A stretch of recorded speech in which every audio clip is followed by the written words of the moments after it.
Professor doctor Yunus ক্যাপ্টেনের হাতে যুক্তরাজ্যে গিয়ে তিনি ট্রফি তুলে দিয়ে এসেছেন। Who has given you that power? এটা চরম লজ্জাজনক। এই মার্কা ইলেকশনে 2008 সালেও হয়েছিল, আর চাঁদাবাজি আগের চাইতে রেট এখন দিন দিন সব সেক্টরে বাড়তেছে। সংবিধান বললে এখন বিরোধী দলও নাই, সরকারি দলও নাই, প্রধানমন্ত্রীও নাই, বিরোধী দলের নেতাও নাই। এই নির্বাচনকে সুষ্ঠু হতে দেওয়া হয়নি। এখানে ব্যাপক ইঞ্জিনিয়ারিং করা হয়েছে। ইন্টারিম গভর্নমেন্টের একজন উপদেষ্টার মুখ থেকেই তার স্বীকৃতি এসেছে। তিনি প্রথম রাজসাক্ষী। প্রফেসর ডক্টর ইউনুস যুক্তরাজ্য সফর করেছিলেন। সফরে যাওয়ার একদিন আগে জাতির সামনে ভাষণ দিয়ে তিনি বলেছিলেন নির্বাচনটি অনুষ্ঠিত হবে এপ্রিল মাসের প্রথমার্ধে এবং নির্বাচন কমিশন তার উদ্যোগ গ্রহণ করবে, বাস্তব পদক্ষেপ গ্রহণ করবে। তিনি গেলেন, সেখানে বর্তমানে যিনি প্রধানমন্ত্রী, তখন তিনি জাতীয়তাবাদী দলের ভারপ্রাপ্ত চেয়ারম্যান ছিলেন, তার সাথে বসলেন। বসে তিনি দেশে না এসে তার পক্ষ থেকে সেখানে একটা জয়েন্ট প্রেস স্টেটমেন্ট করা হলো। তিনি যে ঘোষণা দিয়ে গেলেন মাত্র 4 দিন আগে, এটিকে বদলে দিয়ে তিনি বললেন যে এই নির্বাচন ফেব্রুয়ারির প্রথমার্ধেও হতে পারে। আমরা এটা তখনই প্রতিবাদ করেছিলাম যে বিদেশের মাটিতে বসে দেশের নির্বাচনের ডেট কেন ঘোষণা করতে হবে। 2 নম্বর, বিএনপি একমাত্র স্টেক হোল্ডার নয়, 39টা বা 41টা দল ছিল। তাদের সাথে বিভিন্ন পর্যায়ে অন্তর্বর্তীকালীন সরকারের প্রধান বসেছেন, তার উপদেষ্টারা বসেছেন, কথা বলেছেন। এই সব কিছুর পরেই তো তিনি একটা ঘোষণা দিয়ে বিদেশ গিয়েছিলেন। তিনি কারোর সাথে কথা না বলে শুধু একটা দলের নেতার সাথে কথা বলে সেটা কেন বদলাতে যাবেন? এটাকে আমরা একটা অসুস্থ প্র্যাকটিস বলে উল্লেখ করেছিলাম এবং বলেছিলাম যে তিনি একটা ভুল বার্তা জাতিকে দিয়ে এসেছেন। তারই ধারাবাহিকতায় নির্বাচনী ইঞ্জিনিয়ারিং হয়েছে। এখন শুধু বিগত ইন্টারিম গভর্নমেন্টের উপদেষ্টাই নয়, বরঞ্চ স্বয়ং সরকারেরই একজন প্রতিমন্ত্রী তিনিও বলে ফেলেছেন যে আন্দোলন করেছে ছাত্র যুব সমাজ, আমরাও ছিলাম, তবে প্রফেসর ডক্টর ইউনুস ক্যাপ্টেনের হাতে যুক্তরাজ্যে গিয়ে তিনি ট্রফি তুলে দিয়ে এসেছেন। ট্রফি যদি ওখানেই তুলে দেওয়া হয় তাইলে আর নির্বাচন থাকলো কোথায়? এটি দ্বিতীয় রাজসাক্ষী। এর মাধ্যমে এটা প্রমাণিত হয়ে গেল যে নির্বাচনে যোগসাজশের মাধ্যমে ব্যাপক অনিয়ম করে জনগণের প্রত্যাশার কবর রচনা করা হয়েছে। 2টি ভোট একই দিনে একই সাথে অনুষ্ঠিত হয়েছে, 2টি ব্যালটে, পৃথক ব্যালটে। একটি ভোট ছিল জাতীয় সংসদ সদস্য হিসেবে যাকে তারা নির্বাচিত করবেন, আর একটি ভোট ছিল গণভোটে হা কিংবা না। এখানে 4টি সুস্পষ্ট প্রশ্নমালা ছিল। এর ভিত্তিতেই জনগণ তাদের রায় দিয়েছে। 2টি ব্যালটেরই সদ্ব্যবহার হয়েছে। যারা ভোট দিতে এসেছেন তাদের 68% উপরে জনগণ হার পক্ষে ভোট দিয়েছে গণভোটে। আর বিগত সরকারের যে উপদেষ্টা বলেছিলেন যে আমরা তাদেরকে মেইন স্ট্রিম হতে দেইনি, তাদের 168টা পাওয়ার কথা ছিল, আমরা 100টা কেটে নিয়েছি, তাদেরকে 68তে আমরা বেঁধে দিয়েছি। আপনি দেওয়ার না দেওয়ার কে? Who has given you that power? এটা চরম লজ্জাজনক। কিন্তু সত্য চাপা থাকে না, বের হয়ে আস। এরপরে তিনি বললেন না, আমরা বর্তমান বিরোধী দলকে মিন করি নাই। তাহলে বর্তমান বিরোধী দলের বাইরে 68টা আসন কে পেল? আসলে হাজারবার চেষ্টা করলেও শাক দিয়ে ভাত ডাকা যায় না। সত্যকে মিথ্যার প্রলেপনে অন্ধকারে ফেলে রাখা যায় না। সত্যের আলো বের হয়ে আসে, এটি বের হয়ে এসেছে। ইতিহাস হয়তো একদিন এই নির্বাচনের পোস্টমর্টম করবে। সেদিন আরো চুলচেরা অনেক জিনিস বের হয়ে আসবে। জনগণের দেশ পরিচালনার দায়িত্বে গেল কি গেল না, এটা আমাদের বড় আফসোসের জায়গা নয়। আমাদের বড় আফসোসের জায়গা জনগণের আকাঙ্ক্ষার যে মৃত্যু হলো এই জায়গাটা। এই মার্কা ইলেকশনে 2008 সালেও হয়েছিল। তো 2008 সালে বোঝাপড়ার মধ্য দিয়ে পিছনের দরজায় যারা প্রবেশ করে ক্ষমতার মসনদে আরোহণ করেছিলেন, তারা তো তাদের পরিণতি বহন করে বিদায় নিয়েছে। এখনো যদি কেউ এরকম করে থাকেন এবং যদির কোনো অবকাশ নাই, ইতিমধ্যে তা প্রমাণিত, তাহলে তাদের পরিণতিও ভিন্ন কিছু হওয়ার কথা নয়। কারণ মূল জাস্টিস আল্লাহ তাআলার হাতে। আল্লাহর বিচার কখনো পক্ষপাতিত্বমূলক হয় না। যার যেটা পাওনা আল্লাহ তাকে সেটা সমঝিয়ে দেন, বুঝিয়ে দেন। আমাদের আফসোসের জায়গা হচ্ছে 54 বছর বাংলাদেশের জনগণের ভোটের অধিকার আর কতদিন এইভাবে চূড়াবালিতে হামাগুড়ি খাবে, এটি আমাদের আফসোসের। তবে হ্যাঁ, আমরা আশাবাদী এই অপসংস্কৃতির অপমোদন হবে এবং সুস্থ রাজনীতির বিকাশ করবে। আমরা সেই সুস্থ রাজনীতির ধারায় হাঁটছি বলেই এত বড় দলীয় বা জোটগত ক্ষতি আমরা মেনে নিয়েছি বৃহত্তর স্বার্থে। এবং আমরা প্রথম দিন আমরা 2টি শপথ নিয়েছি, সংসদ সদস্য হিসাবে এবং সংস্কার পরিষদের সদস্য হিসাবে। আফসোস, বর্তমান সরকারি দল তারা একটা নিয়েছেন, দ্বিতীয়টা নেননি। কি নেননি আপনারা জানেন। তারা বললেন গণভোট অবৈধ, এবার আবার বলছেন ফ্যাক্টাম ভ্যালিড। কি তালবেতাল কারবার, কিছুই বুঝি না। গণভোট যদি অবৈধ হবে, তাইলে সেই গণভোটের প্রস্তাব আপনারাই করেছিলেন কেন? এইটাও তো আপনারা ইতিমধ্যে স্বীকার করেছেন, কারণ এই সত্য তো গোপন করতে পারবেন না। সেদিন সংস্কারের জন্য গঠিত ঐকমত্য কমিশনে যা আলোচনা হয়েছে তা লাইভ কাস্ট হয়েছে। দেশ এবং দুনিয়ার মানুষ জানে, এটা লুকানোর কোনো সুযোগ নেই। এই জন্য তারা স্বীকার করতে বাধ্য হয়েছেন যে এই প্রস্তাবটা তারাই প্রথম করেছে। দ্বিতীয়ত, নির্বাচনী প্রচার অভিযানে আমরা একটু বেশি জোর দিয়েছি গণভোটের উপরে, হা বলার উপরে। ওনারাও কথা বলেছে, ভোট চেয়েছে হার পক্ষে। তাহলে এখন এসে আপনারা অবৈধ বলছেন। তাদের মধ্যে 2-1 বলে ফেলেছেন এটা নির্বাচনের সময় কিছু কথা বলতে হয়। হোয়াট ডাজ ইট মিন? এর অর্থ হচ্ছে এইভাবেই জনগণকে ধোঁকা দিতে হয়। আমরা সেই ধোঁকা প্রতারণার রাজনীতিতে বিশ্বাস করি না। আমরা এটাকে প্রত্যাখ্যান করি এবং ঘৃণা করি। প্রিয় দেশবাসী, এভাবেই সংসদ অধিবেশন ডাকা হলো। নির্দিষ্ট 30 দিনের সময়সীমার ভিতরে ডাকতে হবে এবং আদেশে একই সাথে এটাও বলা ছিল যে পদ্ধতিতে সংসদ অধিবেশন ডাকা হবে, একই পদ্ধতিতে একই সময়ে সংস্কার পরিষদের অধিবেশনও ডাকতে হবে। পদ্ধতি পরিষ্কার।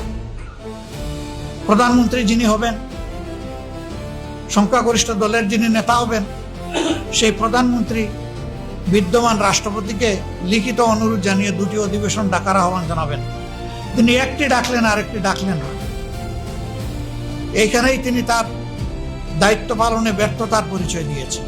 সংকট প্রথমে উনাদের শপথ না নেওয়ার মধ্য দিয়ে সূচনা, এরপরে সংসদ অধিবেশন না ডাকার মধ্য দিয়ে তার সুলকলা পূর্ণ। এরপরে আপনারা দেখেছেন একেবারে শেষ প্রান্তে গিয়ে মার্চ মাসের 12 তারিখ অধিবেশন ডাকা হলো। হাতে থাকলো 2টি দিন, সেই 2টি দিন আবার ছুটির দিন। আল্লাহ তাআলার মেহেরবানি, ফেব্রুয়ারি মাসটা 28 দিনে হওয়ার কারণে একটা দিন আমরা শেষমেশ পেয়ে গেলাম 15 তারিখ। সেই দিনেই আমরা নোটিশ মুভ করলাম। নোটিশ আলোচনার জন্য স্থির হলো যে এই নোটিশের উপরে আলোচনা হলো। তারপরে সরকারি দল তাদের 2/3 মেজরিটির বলে তারা এটাকে নাকচ করে। শেষ পর্যন্ত স্পিকার এটাকে টকড আউট করে দিলেন। আমরা খুব আশাহত হব।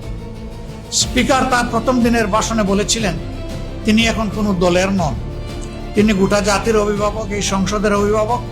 সেই হিসাবে তিনি নিরপেক্ষ ভূমিকা পালন করবেন। কিন্তু আমরা এখানে নিরপেক্ষ জাজমেন্ট পেলাম না পাওয়ার কারণে সংসদ থেকে আমরা মনের কষ্ট নিয়ে এবং জনগণের দেওয়া দায়িত্ব পালন সংসদের ভিতরে পালন করতে সুযোগ না দেওয়ার কারণে আমরা বাধ্য হয়ে ওয়াকআউট করে আমরা সাংবাদিক ভাইদের মুখোমুখি হই, দেশবাসীকে আমরা বিষয়টা অবহিত করি। সম্মানিত বন্ধুগণ, এই যে শুরু হয়ে গেল জনগণের রায়কে অস্বীকার, অমান্য, অগ্রাহ্য, অপমান করার ধারা এরপরে চলছে। আপনারা দেখেছেন প্রথম দিনই অধিবেশনে প্রথম দিন অর্থাৎ 12 মার্চ বিগত সরকারের 133টা অধ্যাদেশ উত্থাপিত হয়েছিল। 30 দিনের মধ্যে এটাও নিষ্পত্তি করতে হবে। ওইটা আবার 30 কার্য দিবস না, 30 পঞ্জিকা দিবস। এরপরে একটা কমিটি করে দেওয়া হলো, বিশেষ কমিটি। সেই কমিটিতে যাচাই বাছাই করে আমাদের যারা বিরোধী দলীয় প্রতিনিধি ছিলেন তারা বুঝতে পারলেন যে যে জায়গায় সংবিধানের বর্তমান অবস্থানকে পরিবর্তন করার জন্য অধ্যাদেশ জারি হয়েছে সেই জায়গাগুলো বিএনপি বদলাতে চায় না। অর্থাৎ ওই জায়গাগুলো রেখে দিয়ে ফেসিবাদী কায়দায় তারা হয়তো দেশ চালাতে চায়। আমাদের লোকেরা তখন নোট অফ ডিসেন্ট বা আপত্তি দিয়েছেন। এরপরে আমরা বসলাম কার্যনির্বাহী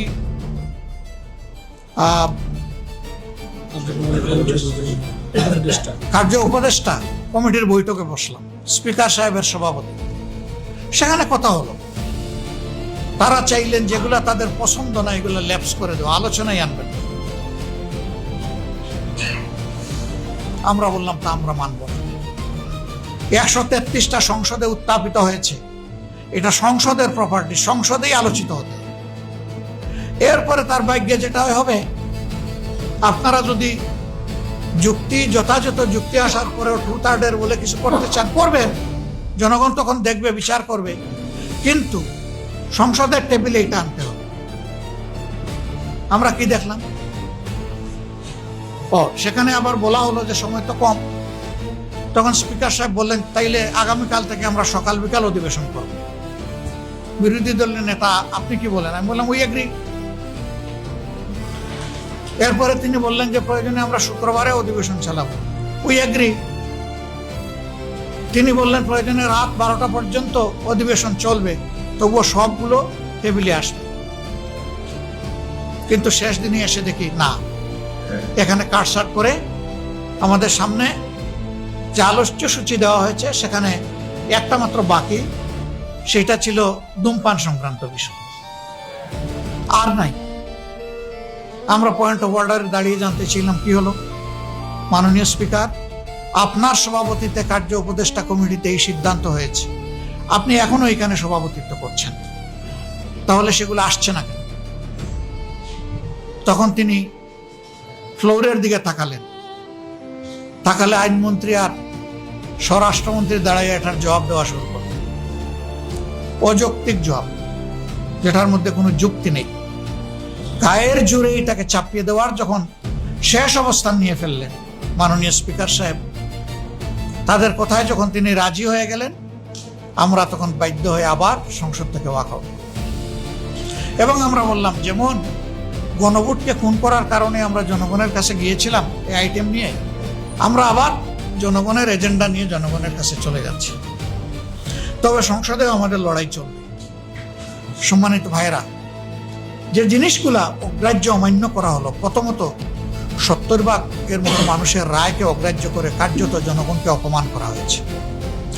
বাংলাদেশ নয়, বিশ্বের ইতিহাসে কোথাও রেফারেন্ডাম এইভাবে বৃথা যায়নি, কোথাও একটা সিঙ্গেল উদাহরণ। বাংলাদেশের 4টা রেফারেন্ডাম, এটা চতুর্থ। প্রথমটাও বিএনপির হাতে, প্রথমটাও সংবিধানে ছিল না। জিয়াউর রহমান সাহেব প্রথম যে গণভোট করেন, শেষটাও সংবিধানে ছিল না। ওইটা যদি জায়েজ হয় তাইলে এটা না জায়েজ হবে না। হ্যাঁ, এটা মনের মতো হয় না, এই জন্য এটা না জায়েজ। এখন আবার এটা ফ্যাক্টাম ভ্যালিড।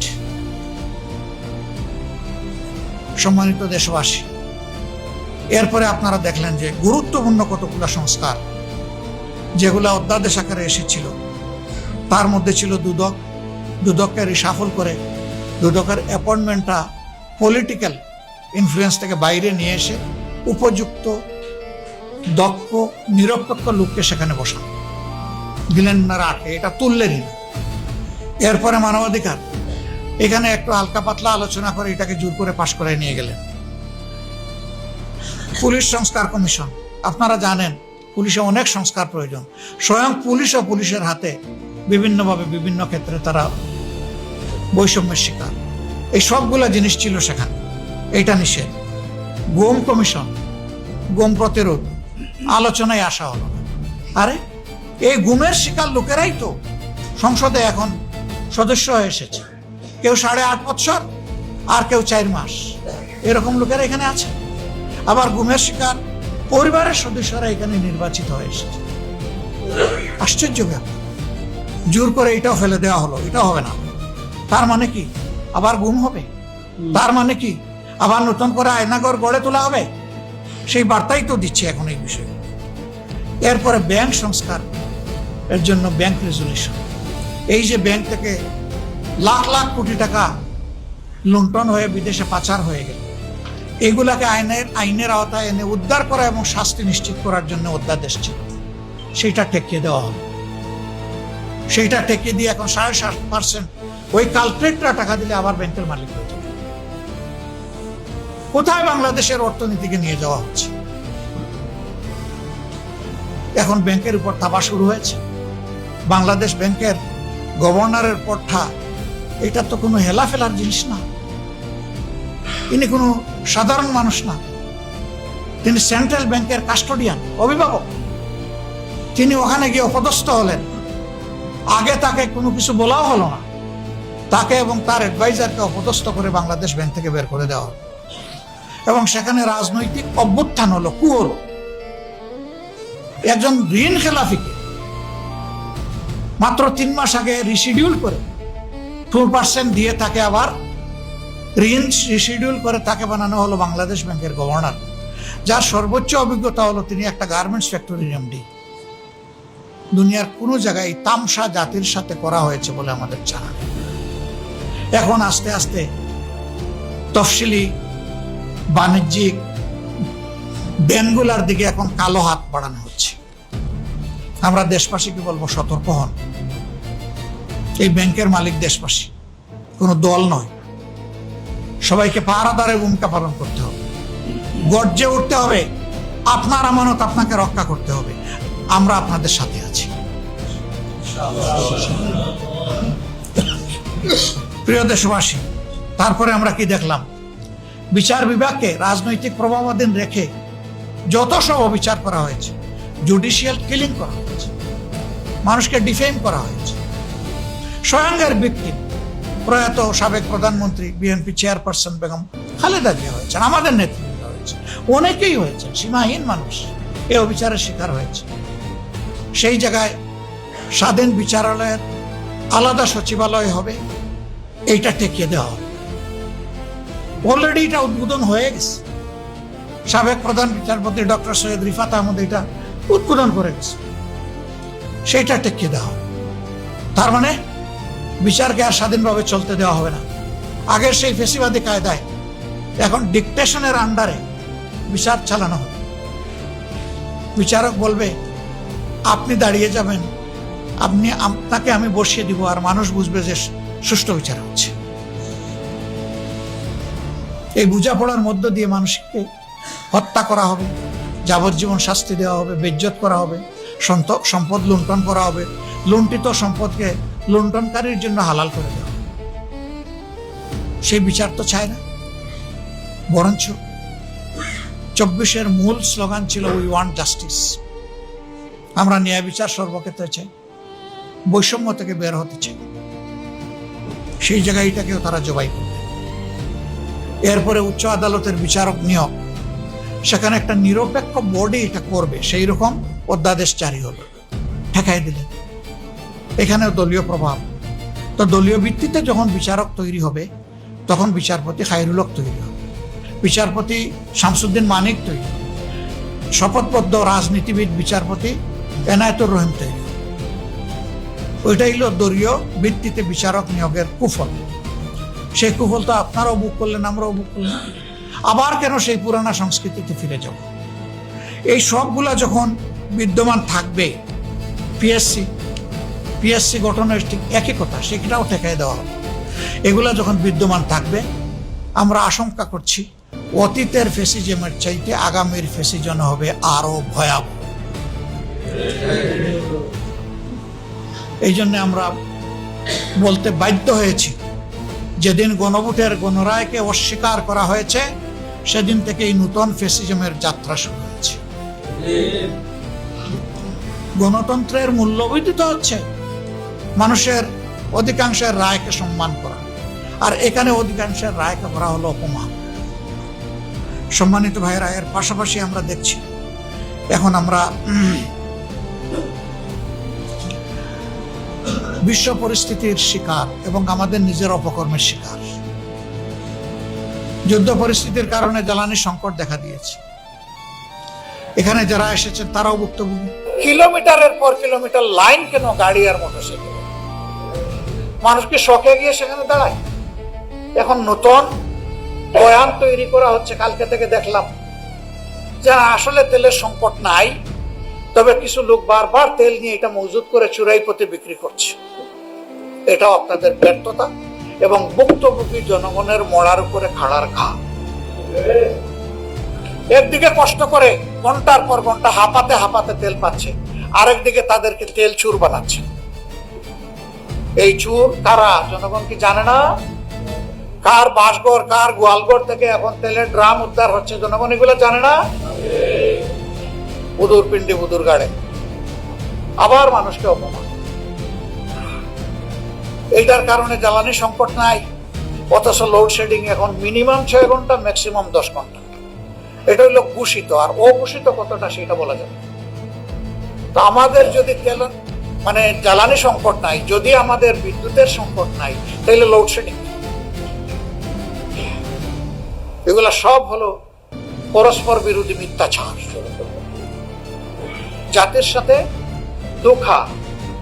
আমাদের বৃহৎ শিল্প কারখানা, মাঝারি শিল্প কারখানা যেগুলো আছে, সেগুলো ফার্নেস অয়েলের অভাবে এখন সেগুলো বিপদে ঝুঁকিতে পড়ে গেছে। সবগুলো নিয়ে জাতির সাথে একটা লুকোচুরি চলতেছে। ডেমোক্রেটিক যত প্রতিষ্ঠান ছিল সব ধ্বংসের পায়তারা শুরু হয়ে গেছে। প্রশাসক বসানো হচ্ছে। খেলার ময়দান, ক্রিকেট বোর্ড, সেই জায়গায়ও লোক সামলাইতে পারল। সেখানে কেউ বাপের তালিকায় আর কেউ স্বামীর তালিকায়,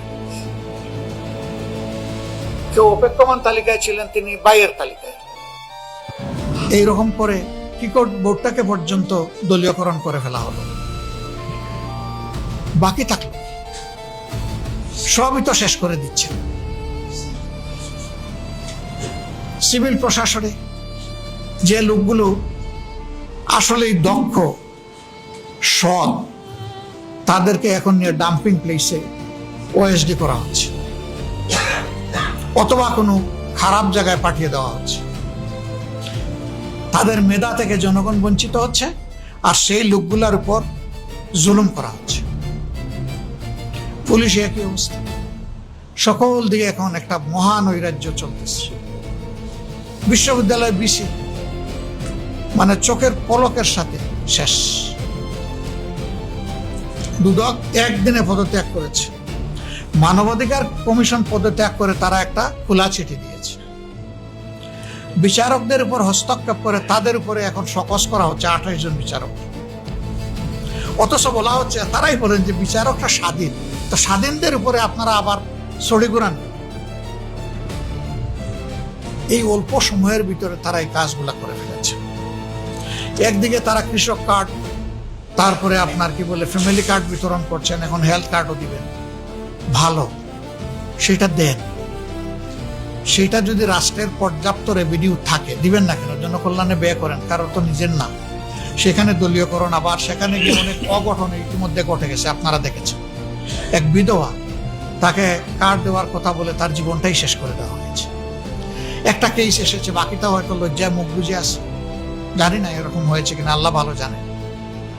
সেখানে আবার চাঁদাবাজি হচ্ছে এটাকে কেন্দ্র করে।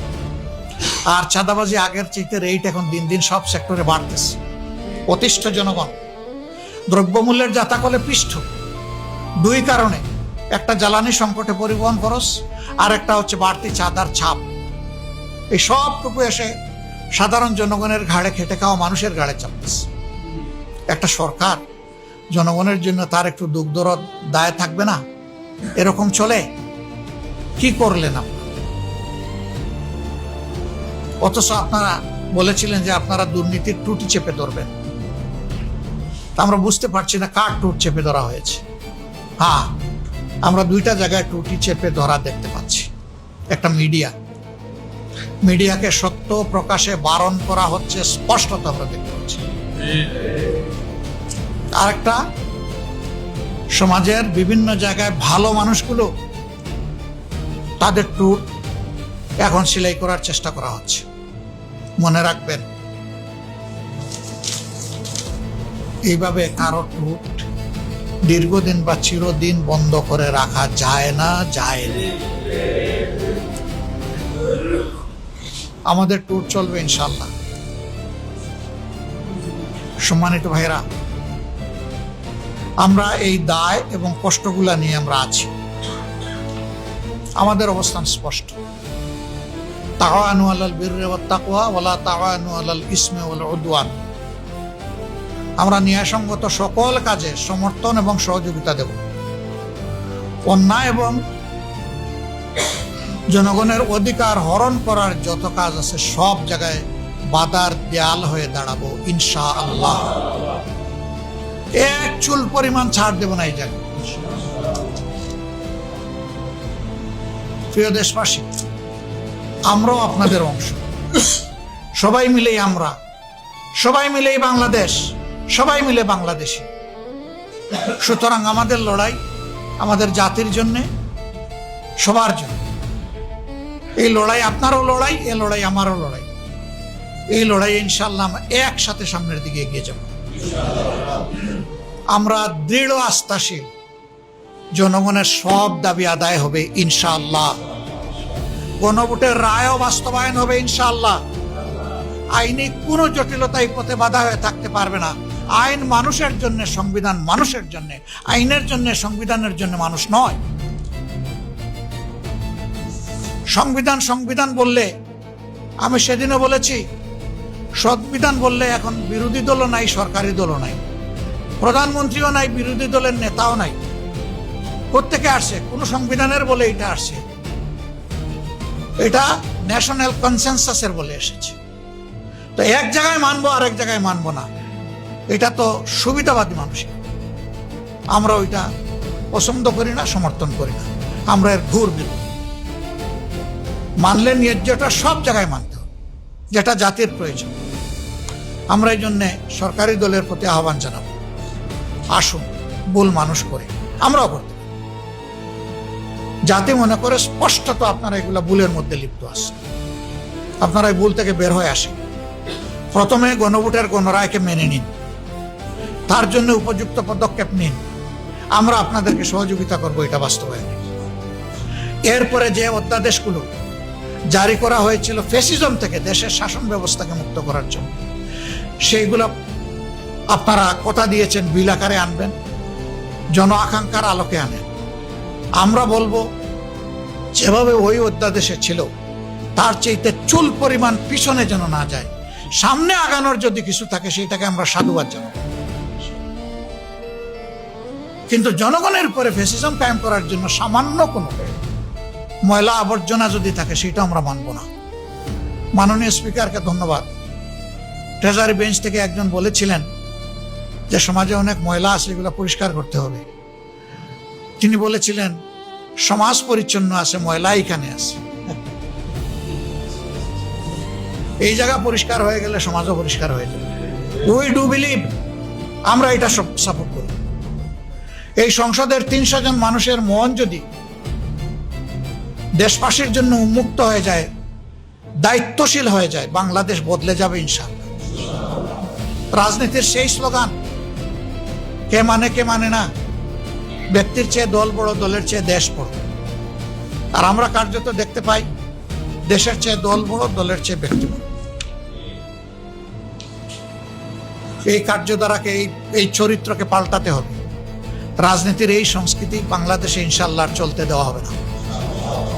যেখানে এই সংস্কৃতির চর্চা চলবে সেখানেই আমরা প্রতিবাদ করব। এই জনগণের সাথে হয়ে, জনগণকে সাথে নিয়ে আমরা প্রতিবাদ করবো ইনশাআল্লাহ। আসুন, সংকটকালে লুকোচুরি নয়, আমরা বারবার নোটিশ দিয়েছি, এই নোটিশগুলো আলোচনায় আসে না। জ্বালানি সংকট, বিদ্যুৎ সংকট, সার সংকট, দ্রব্যমূল্যের ঊর্ধ্বগতি, এগুলা নিয়ে আলোচনা করি। এগুলা আলোচনা করা পছন্দ না, শুধু লুকোচুরি।